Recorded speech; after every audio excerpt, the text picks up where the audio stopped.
Gistiheimilið sem ég ætla að heimsækja núna ekki í alfara leið. Það í 10 km fjarlægð frá Þórshöfn. Við erum komin nánast eins langt út á Langanes eins og hægt með góðu móti, en þar að finna einhvern yndislegasta gististað sem fyrirfinnst á Íslandi. Og þar ræður Miriam Blekkenhorst ríkjum. Miriam, segðu mér, hvað Ytra Lón? Hvaða starfsemi fer hér fram?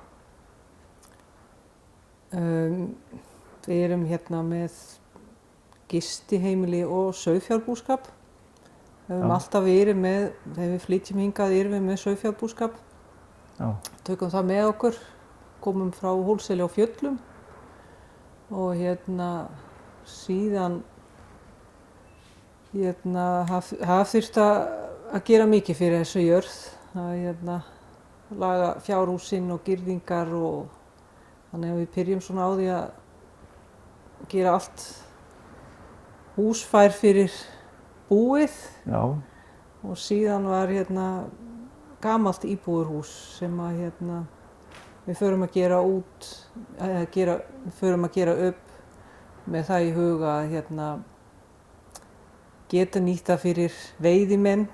Já. Og jafnvel ferðamenn og að við flytjum hingað semst 91 og síðan þegar það svona tilbúið þá förum við að gera upp hana gamla íbúðarhúsið og byrjum þar með gistingu fyrir 8 manns í 3 herbergi. Og voru það þá aðalega veiðimenn sem komu hérna? Já, veiðimenn og ferðamenn og við byrjum, við vorum farfuglaheimili til að byrja með og þannig þetta var mikið fólk bara í svefnpokagisting og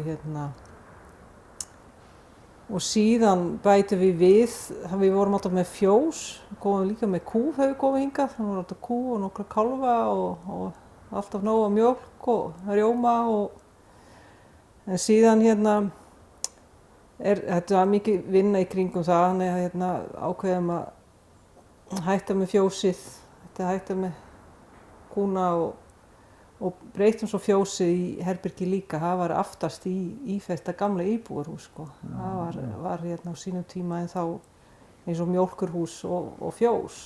Já. Og það kom náttúrulega, vildi koma kannski hans lykt fram líka og þannig við ákveðum að gera herbergi að því líka, þannig þá erum við komin með og nýtum það pláss vel, þannig þá erum við komin með gistingu fyrir 16 manns svona í mest Við erum komin að fara að taka á móti hópa, svona 16 manna hópa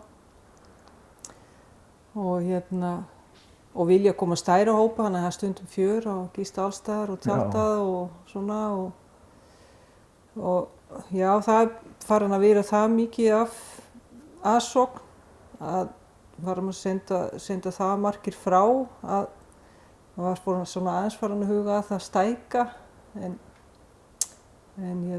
það var náttúrulega, það kostar sitt og svo sem starfsemi hér hefur alltaf verið aðalega bara 3 mánuði á ári, júní, júlí, ágúst. Já.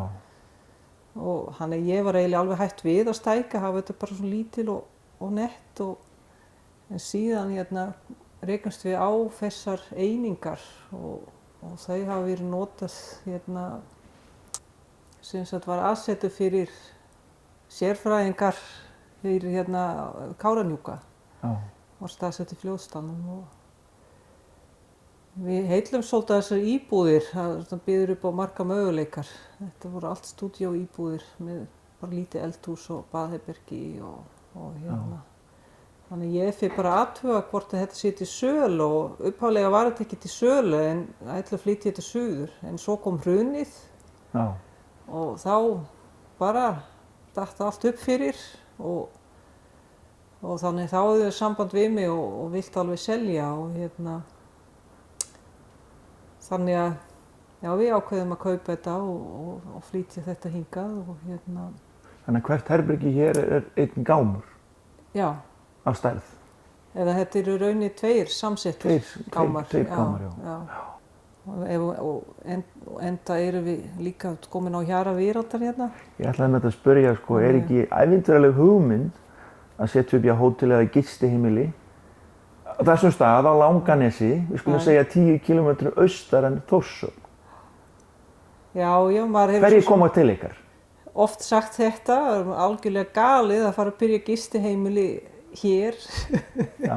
En það var þetta svo sem eins og þegar við byrjum, þetta hús var til, fyrst að gera upp, þannig þetta var svona búbót og við vildum alltaf vinna heima bæði og sauðfjárbúskapinn, við erum með erum með 500 fjár sem mjög góð fjölskyldustærð, en hefur ekki gefist nóg fyrir bara fjölskyldin alveg, þannig þetta var svona upphaflega bara góð búbót sem kannski aðeins að fara að vinda upp á sig.